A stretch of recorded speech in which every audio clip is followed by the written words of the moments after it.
Dr. Pragnesh is very moderate to say, because the first sentence that I told him after reaching to his room was, I know as much as you know, and we both have to treat you rather than I treat you, because he was the first patient admitted in the corporate hospital.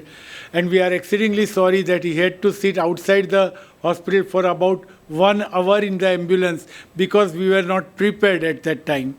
I can still remember it. But anyways, our first patients were cured very nicely, despite treatment or with treatment, I am not sure.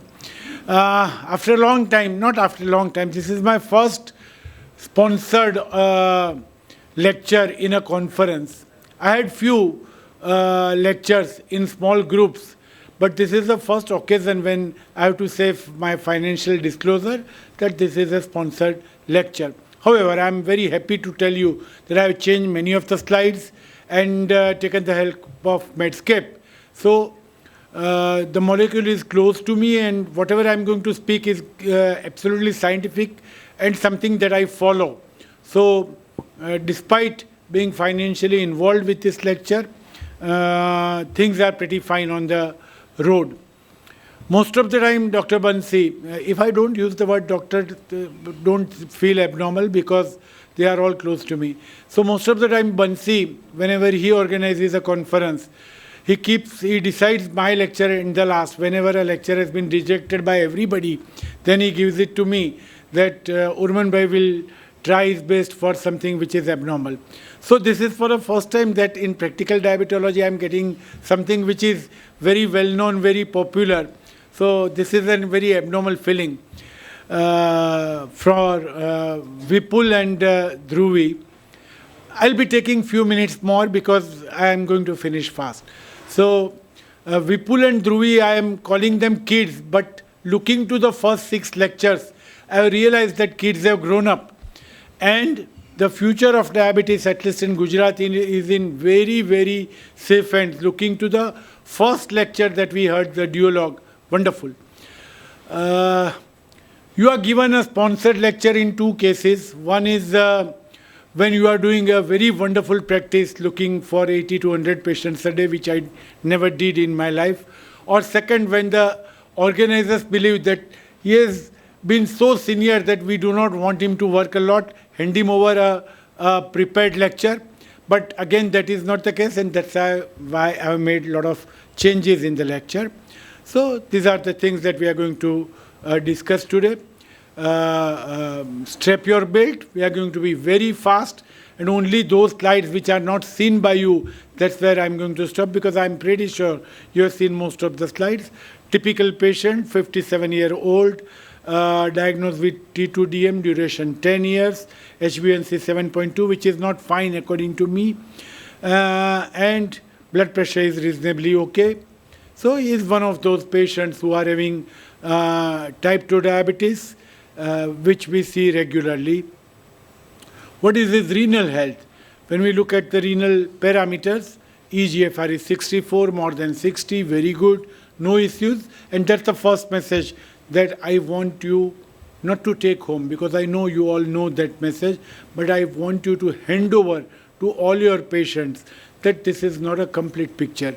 And now onwards, in 2023, 24, 25, next 5 years of until something new is found out, we need not only eGFR as the renal health, but we also require UACR. Practically in all patients, at least a baseline UACR, if it is normal annually, and if it is abnormal, more frequently. So UACR and eGFR both combine to decide the renal health, and that's a must for all the patients of diabetes.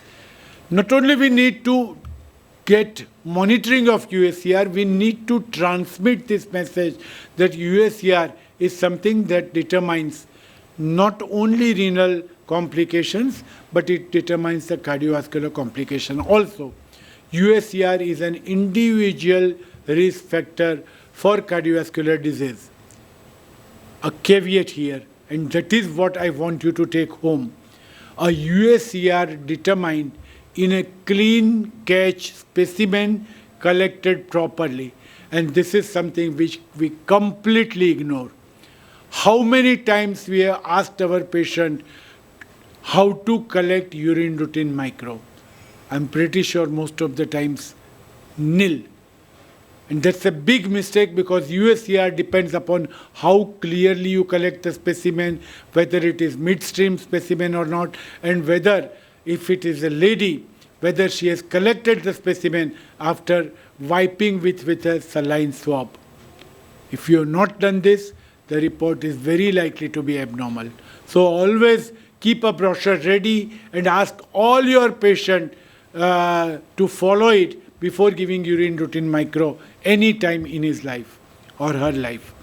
So EGFR with USCR at least annually or more frequently.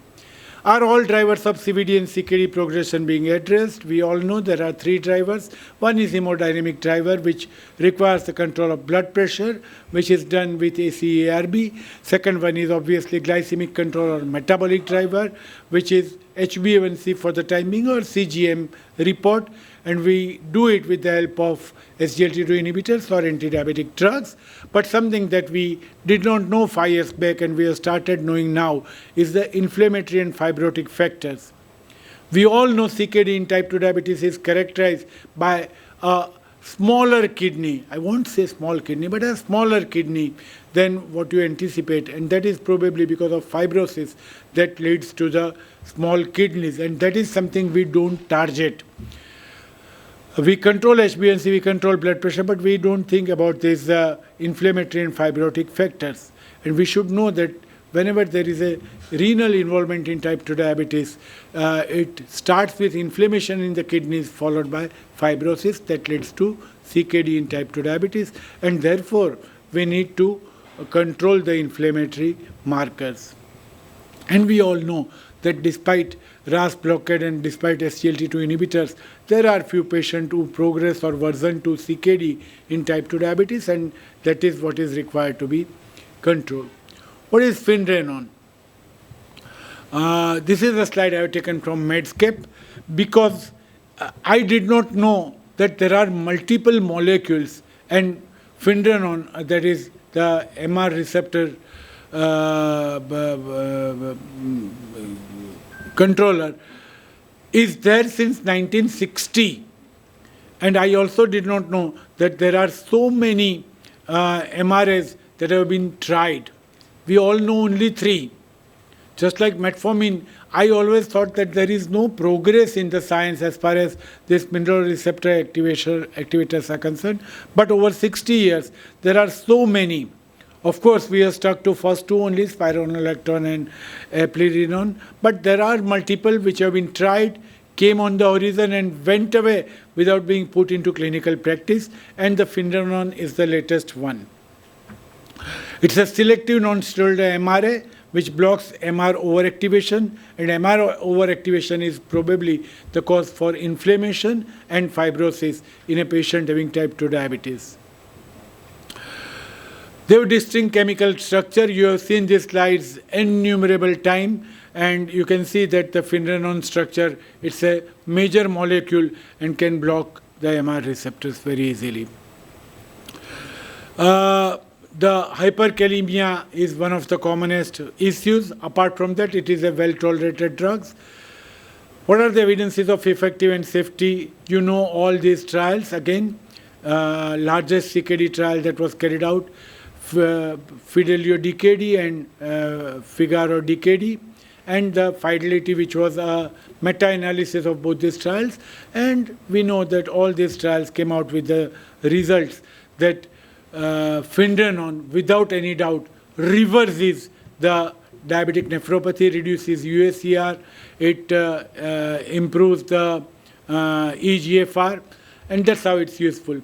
Remember, if you remember 10 years back, the slides that we presented, once nephropathy, it never reverts. What you can do is halt the worsening of nephropathy when HOPE study was launched. So ACE-ARB, we used to say that they halt the worsening of nephropathy. And now in 2025, we see the reversal of microalbuminuria or macroalbuminuria with excellent real-world scenario with Finerenone, that is Fountain RWE trial, which shows that even in clinical scenario, the drug or the molecule is very effective. Dosing consideration, I don't see you require to be told. 10 milligram to start with, 20 milligram once a day. You have to give this drug at a lower dose if EGFR is low. So first of all, confirm EGFR before you start this tablet. Otherwise, it has got a dose-dependent reduction in UACR. And this is how the drug was used in both the trials, Fidelio DKD and Figaro DKD. Started with 10 milligram once a day, depending upon EGFR, or you can start directly with 20 milligram if EGFR is significantly good.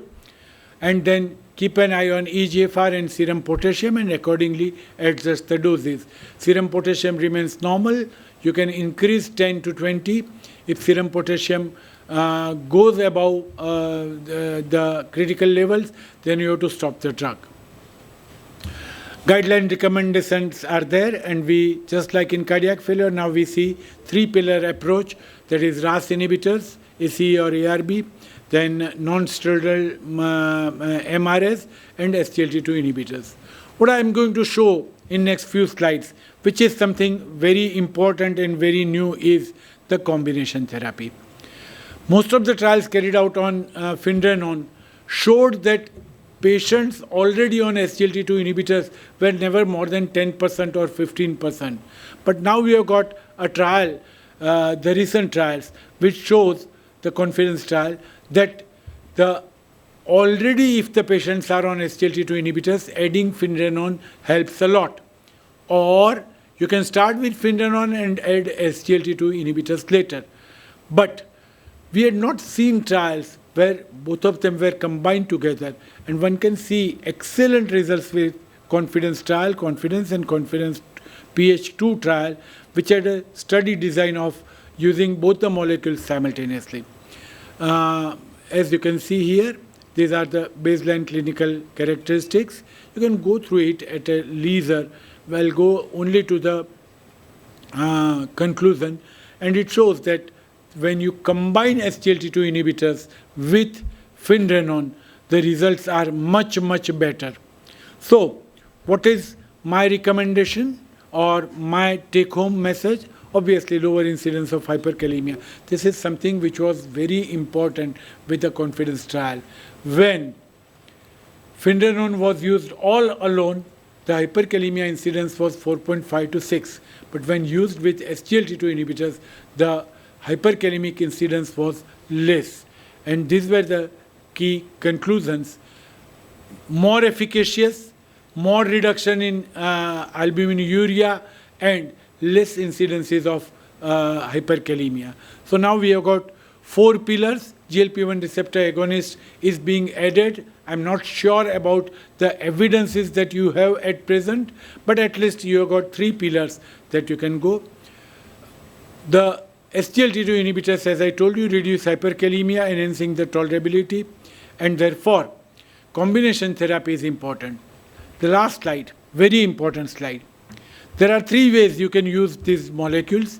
You can start with ACE-ARB, titrate the dose because it causes hyperkalemia, wait for sometimes a couple of months, then add SGLT2 inhibitors, look for side effects, which are reasonably less except for genitourinary infections. We generally don't get it, but still you have to look for hyperkalemia. Wait for a couple of months and then add that is Finerenone. This is how you can go. And then the last one is GLP-1 receptor agonist. Very little evidence to add for diabetic kidney disease. The other approach is accelerated approach, where you can cut down the time period. You can start with ACE-ARB. Within a month, you can add SGLT2 inhibitors, and then within 1 month, you can use Finerenone. This is something that I would go with.